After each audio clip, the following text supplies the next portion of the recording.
special episode. Julie and I are here today representing and promoting the Quantum Feminine Conference that Lisa Gunshore, host of the Buddhist Biohacker podcast, is hosting at the end of this month. My name is Maddie. I'm the host of Truth Matters podcast. Thank you all for being here and listening today. And Julie, thank you so much for being willing to come on today. Thank you. I mean, it's a great pleasure and an honor, and I'm really excited because I'm thrilled about the upcoming conference. It's going to be absolutely incredible. Mm-hmm. And everybody that's asking about it and engaged with it is already feeling the energy of it. So that really says something. Absolutely. It really, really does. The conference is going to be a 3-day event on Zoom, the 29th, 30th, and 31st of October. And we will list all the information as to how to register in the show notes. And registration is free. So this really is an incredible event. And all of these women are serving and offering their gifts and talents to help inspire and uplift everyone. So it's going to be really great. Yes. And I do want to say as well, obviously people get, we have busy lives. So if anyone cannot make the lives, then the recordings are always available afterwards. And they're also great to be able to jump back into, because you will receive a lot of information and huge energy downloads and shifts. Yeah. So it's really good to go back in and revisit and just kind of connect back in, just in case you've missed anything or you want a teaching to go a bit deeper. And I found that is very helpful. Absolutely. That's really good to know as well. So if you have a really packed day, one of those days over the event weekend, don't worry about it. You can tune in later because these will all be recorded. And the energy will still be there, like Julie was saying. You're not going to miss out on the energy or the amazing downloads that are coming through, even if you can't make it live. So don't worry if that's the case. Still register. It's still worth it.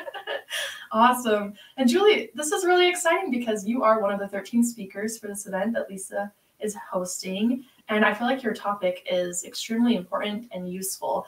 So would you mind just explaining to us what's your topic and what are you most excited about it? Yeah, my topic, it feels really timely because of what's happening in the world, because we're really in this phase of massive uncertainty, massive, periods of having to sort of reframe and reorient ourselves in terms of how we present. Mm-hmm. And because of that, my theme landed a few weeks ago, and that is your lineage does not limit you. Mm. And the reason I feel this is really important to look at is because unless we examine our motivations, unless we examine the old stories, the narratives, the conditioning that we have so easily inherited from our parents and also from their lineage, then it's easy to go through life in a way that is unconscious, and we're hypnotized into believing, what we were taught when we were kids still holds true. And of course, none of that is true at all. So I'm going to be presenting very simple techniques and practices that allow those who engage to look at, what the old narratives are, and if they still hold sway and if they still have energy in one's life today. Because, if we don't look, if we don't investigate, if we don't question what we've inherited and essentially swallowed whole, then we won't live true to ourselves. We won't be living in an authentic way. We'll be in a sort of half embrace with our own lives and completely missing our call to action and living in a way that isn't authentic to our purpose. Mm. So those are the things that we'll be investigating and having some fun with as well, because obviously not everything we've inherited is negative or contracting. A lot of the things that we've learned from our families, both from the female side and the male side, have a lot of positives, and oftentimes too those things can go unexamined. And you start looking at maybe your grandfather or your great-grandfather and way back, you might realize, wow, some of these characters were tremendously gifted and did incredibly brave things. And we've only kind of half examined that, not really taken that on, if that makes sense. Mm-hmm. Absolutely. Yeah, there is, just like there might be some painful things that we need to clear from our lineage, some trauma and whatnot. There, like you said, there are also beautiful things that we've inherited from our ancestors. So it's not all or nothing. There's a lot of good. And I think that we can take comfort in the fact that we were placed in the line, or, you know, the lineage that we were placed in for a reason. And Julie, what does an increased spiritual awareness, or what effect does an increased spiritual awareness have in maybe us or one individual being that shift in maybe a generational line that's had some sort of trauma, depression, something that needs to be switched and made positive? What does that spiritual awareness do, and how does that empower the individual to actually make that change? Well, I can speak really simply and directly to that fantastic question, because I was taught when, you know, I've spoken about having had a radical awakening in 1989, and literally, and you know, it was really outside of my culture and direct experience growing up, but I was thrown into this world of, you know, energy and of light and movement and shape shifting and lucid dreaming and, you know, heightened clairvoyance, clairaudience, and all of those things. And one of the master yogis who trained me said something so compelling way back in 1989, and that is, when you receive Shaktipat, which is what I was given, which is the awakening of the spiritual energy, or when you have an awakening, whether it's subtle or dramatic, it affects your lineage going back 6 or 7 generations. Whoa. Okay. Wow. And we feel it. You feel it because you're so changed. An awakening completely transforms everything. It heals, you know, these old knots, the old samskaras, the yogis call them the samskaras, the seeds of karma. It essentially washes those and sort of unravels those. It heals pain and suffering. It doesn't take everything away, mind you, but it has a huge effect. And there is kind of more subtle components that we're left to work with, because that's our call to action, to heal these more subtle chords. And the work we do on ourselves obviously impacts, you know, our lineage going back 7 generations. And it really, you know, and understanding the truth of these words, because shortly after I received this radical awakening and I started doing the work of self-inquiry, and I was doing the practices of meditation and mantra repetition and prayer work and all of those things, I was often told to focus on a family member who lived in the UK. Interesting. And, you know, at the other side of the world. And I never spoke to him or her about what I was doing, but I would do the work. And then the next time I would go to see them, their situation would have changed, or the issue that was difficult in their lives had been resolved. So I saw evidence of that work myself through the simple practices that I was told to do. And this is the nature of energy. This is the nature of what happens. It's an alchemical process of activation that starts to happen in your life. And it obviously has a very far-reaching effect with respect to your family members, your friends, your co-workers, and essentially the entire planet. So that's why, you know, when you wake up, it's not an individual experience. It's a global event. Wow. I really like that. That's beautifully said. I think family dynamics, even if we're not actually conscious of them as we're awakening and going through this awakening process, can be really, really interesting and oftentimes quite complex. So if someone listening to this feels like, okay, I think I was placed in my family line, in my specific family line for a reason, I think I meant to shake things up, what would you say to them in regards to maybe there being some family members who aren't happy about their spiritual awakening? Because I think a lot of people experience that, but But I feel like there is something that we could tell them or maybe discuss just to encourage them, in the sense that even if your family members aren't happy in some way, maybe if only at soul level, there is this sense of knowing that, and even gratitude at what that person is doing. Yeah. Yeah. So this is a fantastic question and a fantastic theme, because it does come up a lot. It does. Yeah. And so, and that was certainly true in my case. Of course, what happens is you have a radical awakening and you want to tell the world about it because you've seen the benefits of it and you feel it, and you can, it's like night and day. And so there's an enthusiasm behind the energy that you feel, that you really want to share with people to help them feel better, for want of a better turn of phrase. But you have to be mindful about where that person is at. And one of the best pieces of advice I was given again by a master yogi is to choose my words carefully and make sure the language I'm using is inclusive. Because, for example, if you're speaking to a born-again Christian or an Orthodox Christian, and you're suddenly talking about chakras and Shaktipat and goodness knows what, you'll do more harm than good, because you'll turn them away and you'll create this divide between you.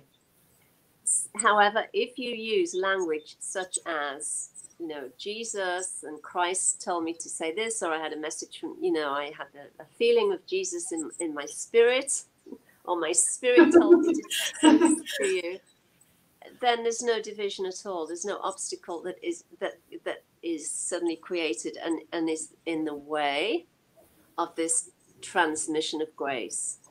And so language, the right use of language is really important. And also, of course, honoring and knowing when it's time to be quiet and say nothing, and when there's an opportunity to speak. Because again, if you force your beliefs or something that you've heard or intuitive onto someone and he or she is not ready, again, you do more harm than good.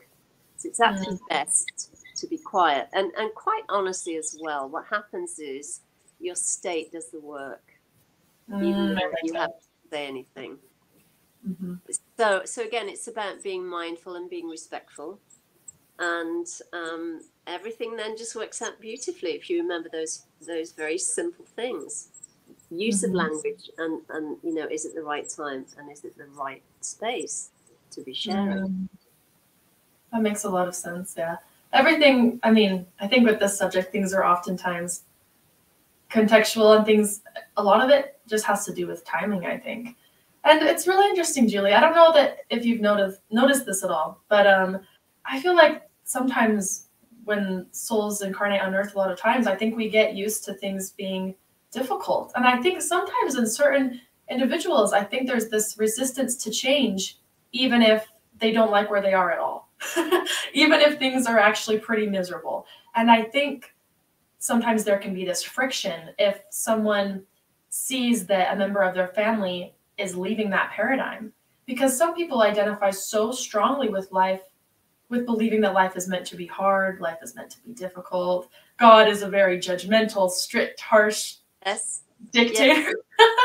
And so I think that that's another source for friction, is that some people think that life is supposed to be that way, and they maybe even take pride in it being that way, which is kind of interesting. But I think that can make it difficult for people who see that there's a different way, an easier way.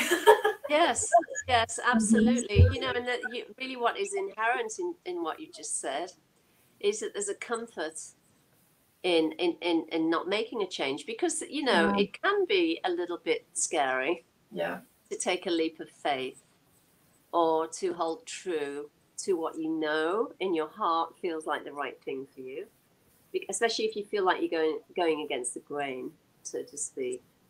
But what happens is, and I can quote my father as a fantastic example of what we've been saying, because his kind of mantra was always, it's hard to make a decent living.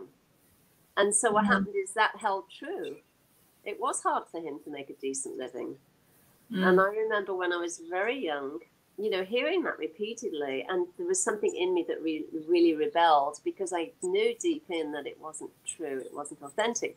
But at the same time, I honored the place from which he was coming, because I knew that he'd inherited that from his father, and that it was hard for him to make a change.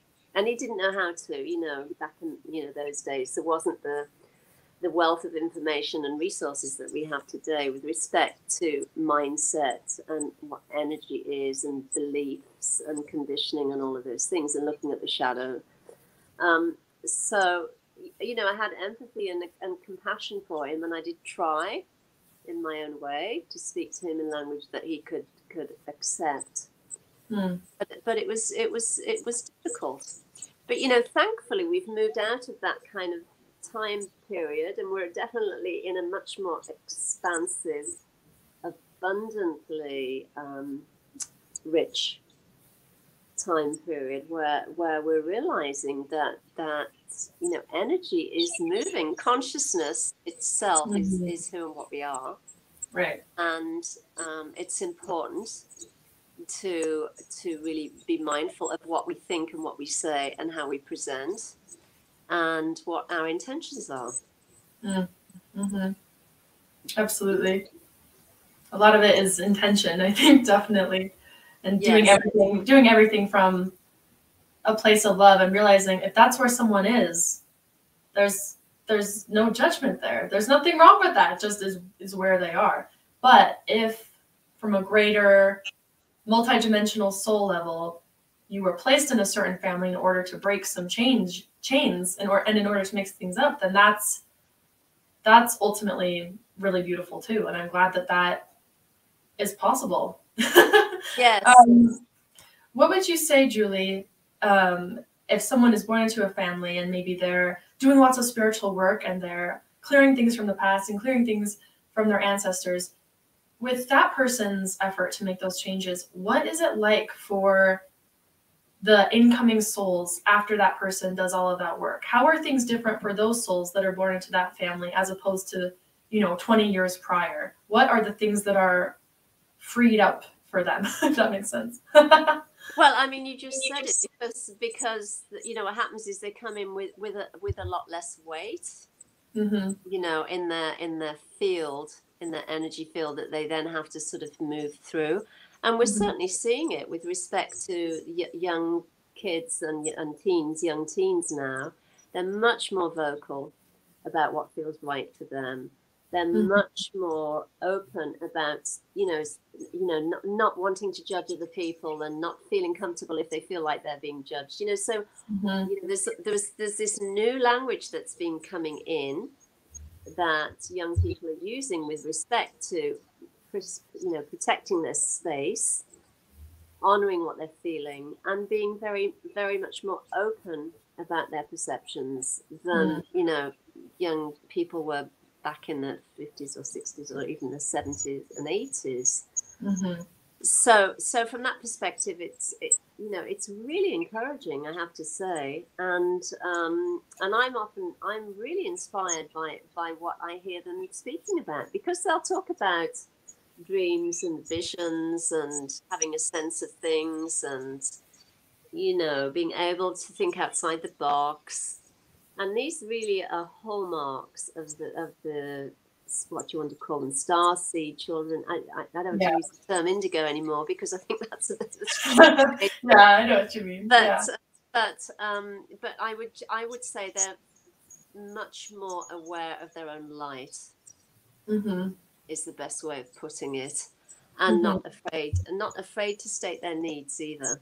Yes, definitely. There is a healthy assertiveness, I think, that you can kind of notice. They're not afraid to speak their mind, and because of souls that have come in before them, and a lot of grace, honestly, that's possible. It's possible for there to be souls that can incarnate and be able to express themselves, and, like you said, be aware of their own light. I really like how you worded that. One thing that I really like your take on, Julie, is kind of balancing maybe a tendency to completely disown your earthly identity with the need to acknowledge that somewhat in order to look at your family circumstances, in order to do the work and clear your history. Because I think, I don't know if the right way to describe it is spiritual bypassing, but what I'm trying to describe when maybe we realize that we are only the self and we let go of our story, which is absolutely part of enlightenment. But with that, how do we strike the balance between also acknowledging the circumstances of our birth and maybe the purposeful circumstances of our birth so that we can make a difference? I don't know. Yes, of course, because look, you know, Yeah. yes, and I've spoken about this and written about this in some of the books. But you know, you see a lot of that in spiritual communities with what I would call immature seekers who really try to do as many practices as possible as a way of denying their pain or stuffing down their pain or medicating their pain, rather than including that. And this is why shadow work is so essential, actually, because you can never attain enlightenment or self-realization, whatever you want to call it, if you have not included your own humanity, if you haven't looked at your conditions and patterns, if you haven't looked at where you resist life and where you deny yourself. So, you know, all of that is vital to the process of waking up to the fullness of who you are, which includes everything. It includes you and your physiology and your humanity and all of those things. And it also respects and honors your lineage and your family, you know, both past, present, and to come. So, you know, everything is included because everything is the self, everything is consciousness. And when you start to really recognize and honor every aspect of that, then there's great freedom. Absolutely. Yeah, definitely. I like too, Julie, I like the title of the topic of your the title of your talk for this upcoming event. Your lineage does not limit you. And with that, to me, comes this recognition that if someone were to maybe become more spiritually aware and kind of acknowledge some of the, you know, crappy stuff that they're dealing with, whether those are emotions or whatever, there might be this tendency to even want to blame family members. Oh, well, my mother was like this and now I'm stuck with it. Or, you know, this has been in my family for years. Why has no one, you know, tried to help with this or done anything about it? So how can individuals maybe feeling that way or kind of realizing, oh my gosh, you know, I'm dealing with this and it's not even my fault. How can they come to terms with that in a way that evokes more responsibility, even empowerment, rather than blame? Because if we're going to stick with blame, then that's just buying into the third dimensional paradigm all over again, right? Sure. You know, again, that's an absolutely fantastic question. So first and foremost, what I would say is be honest, take an honest inventory. So if you're really angry and upset and pissed off, for want of a better phrase, mother or your father or your family circumstances or whatever, then honor that. You know, that's what's coming up. That is what you're feeling in that moment, or, you know, in that week or in that year, whatever. just don't drop anchor there. Because, you know, and this is why oftentimes long-term therapy goes on as long as it does. because you know, clients will sit with therapists and just keep regurgitating the same bull. I don't want to say bull crap, but you know, the same stuff, exactly, to speak, with respect to what their mother or their father did to them. So there will be a period when you feel angry, maybe really just so angry you can't even speak, and instead of trying to manage or placate it or medicate it through doing the practices and say to yourself, I shouldn't be feeling that, it's not spiritual, it's not spiritual, it's not spiritual. That isn't going to do anything. It'll just make it worse, actually. So, because, for sure. Because the more you shine on it, you know, the darker the shadow will become, because the more you'll pull away from it and try and put it behind you. And that doesn't work. It's not healthy. It's dysfunctional. So at least honor the fact and be honest with yourself and say, this feels shitty. I'm really upset with, you know, the way my mother was with me, or my father, or both, or whatever, you know, sort of work through that for as long as you need to, in terms of looking at what that was and what you were handed, but take responsibility for then looking at the lessons you've learned, and were there any positives in that seeming negative experience or that negative phase of your upbringing. Because if you can do that, you're transforming it. And this is what the alchemists speak of. They speak of transforming base metal into gold. And that's what you're doing when you are meeting and greeting that anger that you might feel, and looking for the jewels or the gold inherent in that painful situation. And of course, to create any amazing jewel or gem, it has to go through a process of burning. And that's what happens when we feel terrible, and you feel you just can't do it, and it's too painful, and no. Yeah, definitely. I couldn't agree more. And one thing that also came into me is, actually, if you want to look at it this way, maybe that anger that you might feel is actually good, because what it is really signifying is that you're spiritually aware enough to know that that's not okay. Yes. Because some people go throughout their whole life just being even blinded or numbed because of what they're going through, and nothing shifts in them enough to make them angry enough to want to change or to realize that that situation isn't okay. So if you are feeling angry, good. That means that you are not okay with how things are and that you want to make a change. So in that sense, I think that there's, kind of sounds funny, but maybe there's even a little bit of gratitude to be had that you actually can see that something's not right. Yes, look, and there's several things coming out of that as well that are really pointing to. You have to be awake to a certain level to be able to even see that, you know, and those patterns and conditioning in your family, and then have the courage to want to meet and greet it and work with it rather than running away from it.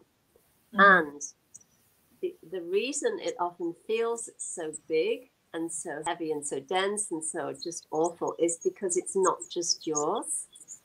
You're also working with the inherited conditioning of your mother. If it was your mother that was really sort of hurtful towards you, for example, or sarcastic or critical or whatever, you're working with the energy and the patterns that she swallowed and inherited from her mother. So again, you're doing the work to change the whole lineage, going back as far as who knows when that first started. So it is big work, and it can feel overwhelming, but it's a complete game changer. Because it doesn't just affect you, it affects your mother and your mother's mother. Because if that, let's say a habit of sarcasm, for example, or being very critical, if you work on that energy to heal that and transform that within you, then you've also transformed it within your mother and your grandmother and your great-grandmother and so on and so forth. And this is why it's so important. Yeah, absolutely. That's why it's also so worth it, because it's not just for you, it's for many, many souls. And this is going to help everyone in their next phase of evolution have a clearer way. And I'm sure that even for the ones that are coming in to make those shifts, we've all had help like that before. Yeah. We've all had a mother and a grandmother and a great-grandmother who has, you know, done work to help us in some way. So we're all just really interconnected and doing this work together. So I don't know. It's, yeah, although, you know, what's happening now is it's much more heightened. It's you know, the time is completely finished with respect to denying who we are, denying what we know as wise women, hiding our gifts away. You know, that time is really, it's done. Thankfully, right? Yeah, thankfully. So, you know, the call to action is just to clean up kind of the residue of what's kind of left, so to speak, through the lineage, and make sure that you're doing the work on yourself and not kind of giving up when the going gets tough.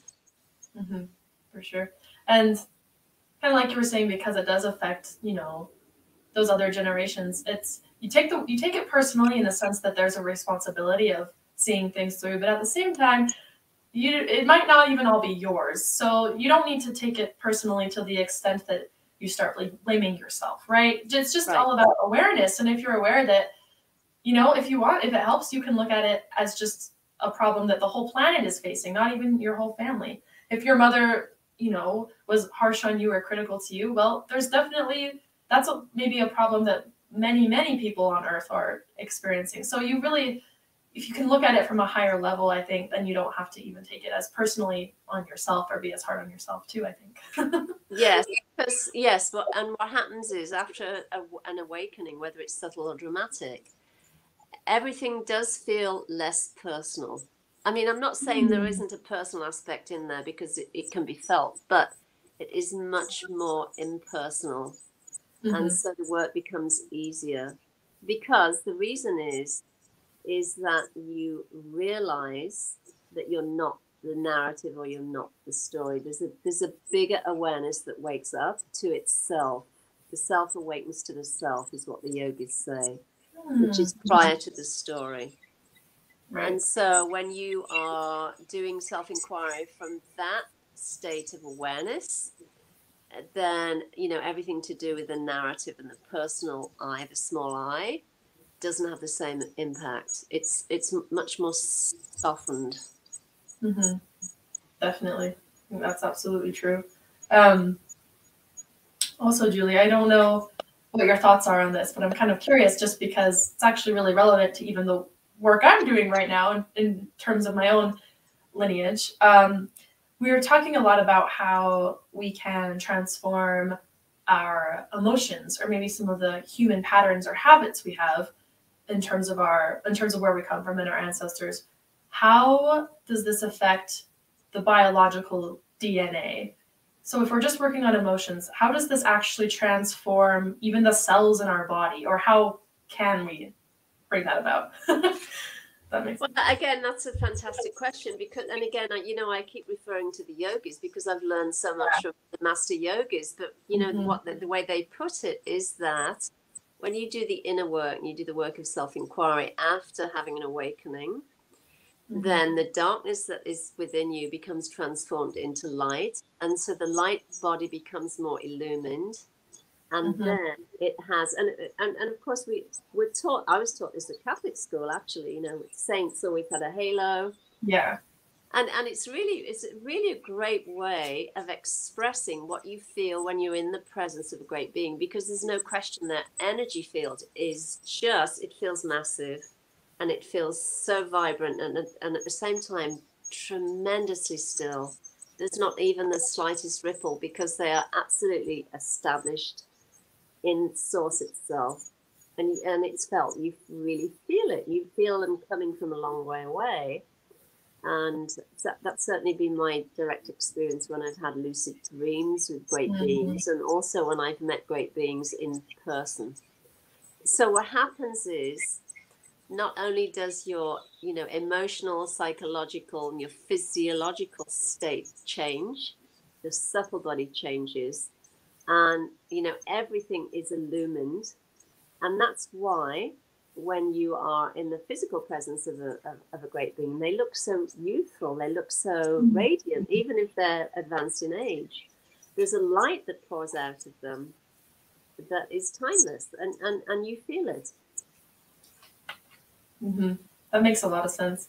Yeah, I think everything is related and interconnected. And as I've done some inner work myself and let go of old beliefs or old paradigms that you learn growing up in church or something, I've had to let go a lot of those things. It's interesting too what work there is to be done on the physical body as it's taken the brunt of some of those beliefs.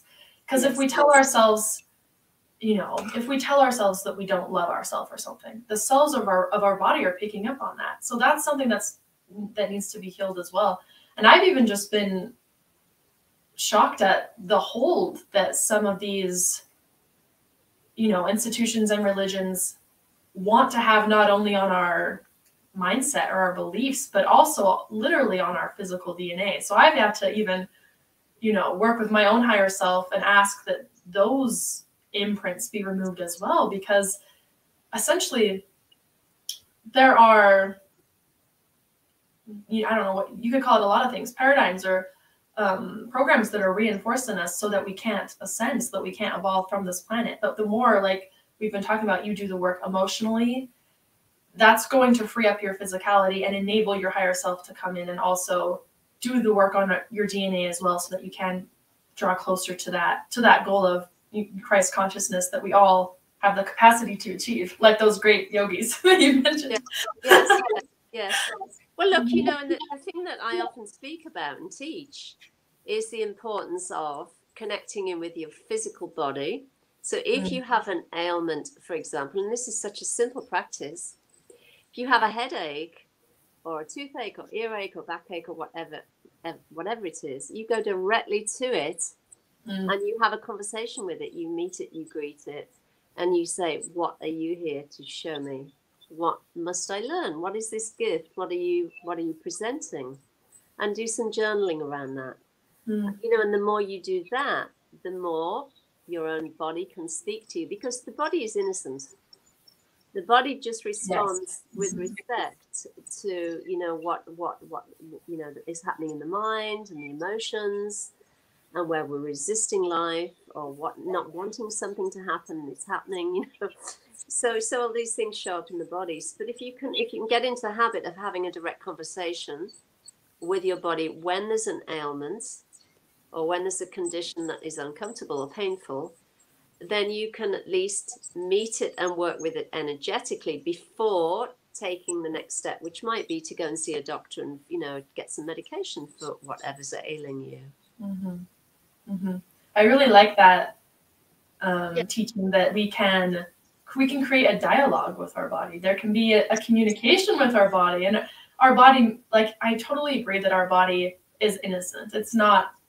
It's leading from our mind. It doesn't have a mind of its own, right?